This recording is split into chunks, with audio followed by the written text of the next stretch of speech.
The Black Death is a multiplayer survival game set during a dark medieval time.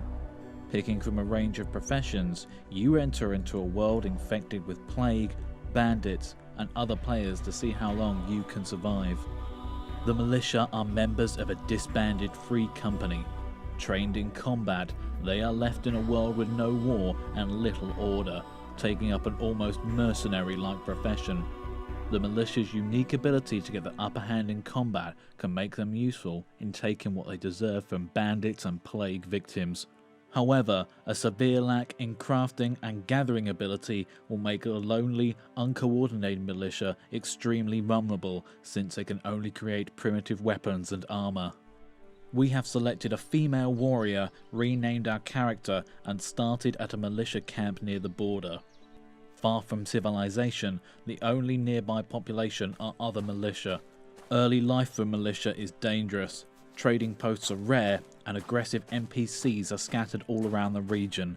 Out in the wild, it's wise to find companions before journeying alone.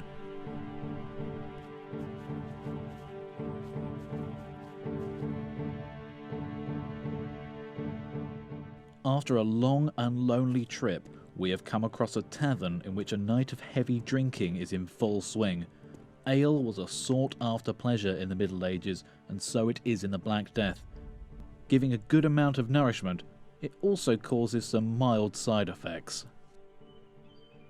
We've teamed up with another member of the militia, and we head out, drunk and brave, deep into the lands in search of gold and loot.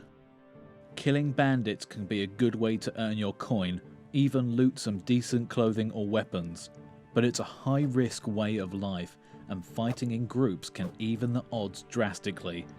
Here, we have come across some armor from a dead bandit. This increases a player's armor value, preventing in some damage from attacks. However, as it's rather basic equipment, it won't last very long. On our travels, we have come across a peasant cultivating his land. Our partner, who apparently has little food and the hunger is getting the better of him, decides to bully the peasant into giving him some food. Unfortunately for our partner, the peasant decides to fight back. Choosing to fight is dangerous. The Black Death features permadeath, meaning a loss of life and a complete loss of your character's skills and current inventory. On top of that, attacking and killing an unarmed player results in committing a crime, for which a period of time guards will attack you on sight. It's tempting to pick on weaker classes as a militia, since you have the upper hand profession-wise, but in the end it is all down to skill. In this instance, the player controlling the peasant has got the best of him. Better gear and better fighting experience provides victory, especially as the militia was wounded and severely fatigued.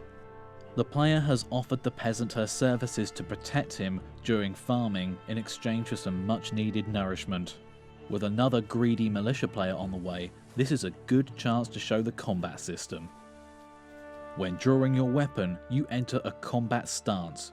You can switch between these stances whilst holding the Alt key and clicking on one of two directions. Click left and the sword will position itself on the left. Click right and it will do the opposite. Positioning yourself in the correct stance is important, as it will automatically parry incoming attacks and incur a short stun.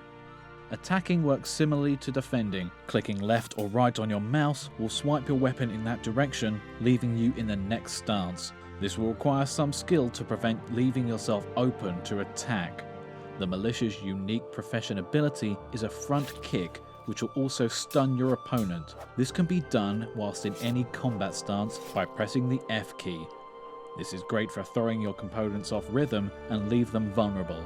We came out of that fight with only a scratch, but we are bleeding. Bleeding will cause a player to lose health slowly unless a bandage is applied. Militia can create crude bandages as one of their very limited crafting abilities. If you need better medical assistance, you can purchase better bandages from a merchant, or even make friends with a monk who has a specialist in being a doctor. Our duties here are done. We have food, decent gear, and we are in good health. It's time to do what militia do best, and that is clear out plague mobs.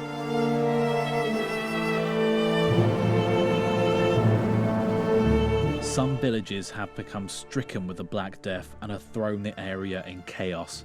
If fellow players want to move in and use the area, it will need to be cleared of infection, which brings us to the sickness system. On the top right, you'll have a percentage telling the player how infected you are. This will increase coming in contact with other infected players, NPCs, rats, and even eating rotting food. Due to primitive medicine, the sickness can only be prevented but not cured. You'll experience side effects such as coughing, sneezing, vomiting, blurry vision, and stamina penalties, which will become stronger as your sickness increases. As you can see, not all plague victims attack, they are people after all. But killing plague NPCs, even weak ones, can still incur sickness. It is best to judge the situation before swinging your weapon at NPCs. The true threat are the desperate, severely sick, who have been driven mad with the plague. These bloodthirsty killers will look to take the smallest chance of survival you have. These are the ones that will usually attack first when you are deep within locations such as this one, an infected hub where sick NPCs live and trade. Unfortunately for the player, their health is low and their limited supplies have still left them stricken with the plague, and now they will die surrounded by the infected, losing her possessions in the process. This proves that a mighty warrior can still die on their own in the Black Death.